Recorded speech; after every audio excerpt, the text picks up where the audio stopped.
Good day mga agaw, isang mapagpalang araw naman po sa ating lahat. Welcome naman po dito sa munting channel ko, Agaw Senior. Shoutout na rin po sa lahat ng mga nag-subscribe ng aking munting channel. Maraming salamat po sa inyo. At shoutout na rin po sa mga bagong nag-subscribe. Maraming salamat din po sa inyo at sa mga silent viewers ko po. Thank you po. Ngayong araw na to, Agaw, may ipapakita po ako sa inyo, Agaw, na hindi pala lahat ng itlog ay malalaki. Meron pong kakaiba na sobra pong liit talaga. Yung kaliitan niya ay hindi na po natin pwedeng ibenta dahil sa sobrang liit. Yan, Agaw, meron na pong maraming itlog ito. At meron pong isang itlog dito na kakaiba po yung size niya. Sobrang liit po talaga. Ayan po, Agaw. Yan yung pinakamaliit na itlog, Agaw. At ito, Agaw, ay pangalawang bisis na po akong nakakaroon ng ganito kaliit na itlog. Sobrang liit po.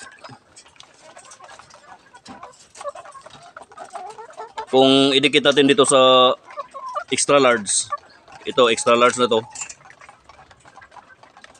yan lang po yung size niya. Ganyan, sobra kaliit po.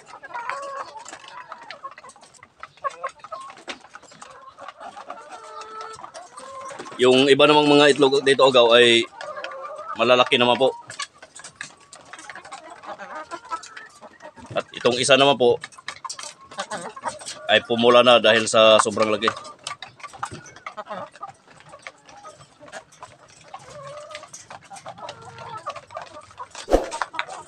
Yan, Agaw, para lang siyang nakatago dito sa malaking itlog.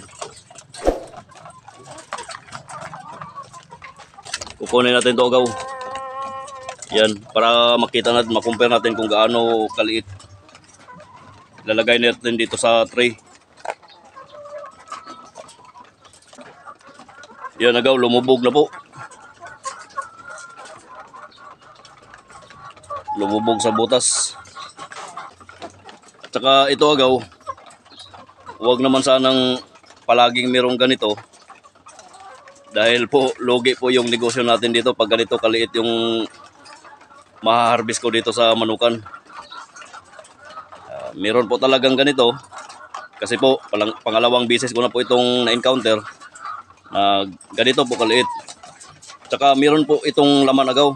Kaya lang, sobrang liit po talaga. Yan, compare natin, Agaw. Op. Yan lang po, Agaw, kaliit. Atin po itong bibiyakin, Agaw, para makita nyo po na meron po talagang laman. Kahit na ganito lang yung size niya. Iwan ko lang kung anong tawag na sa size nito. Yan, bibiyakin natin, Agaw.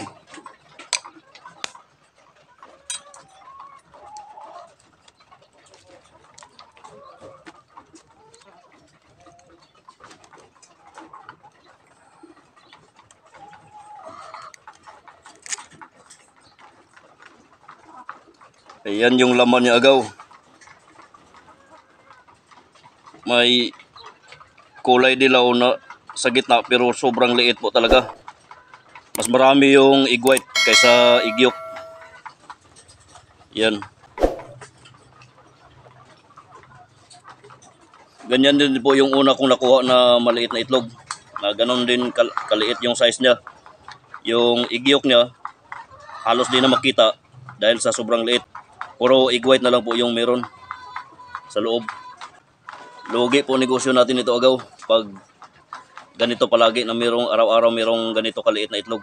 Sayang din po yung presyo. Pero pag ganito, walang presyo to. Kasi hindi na yon mabibenta. Sobrang liit.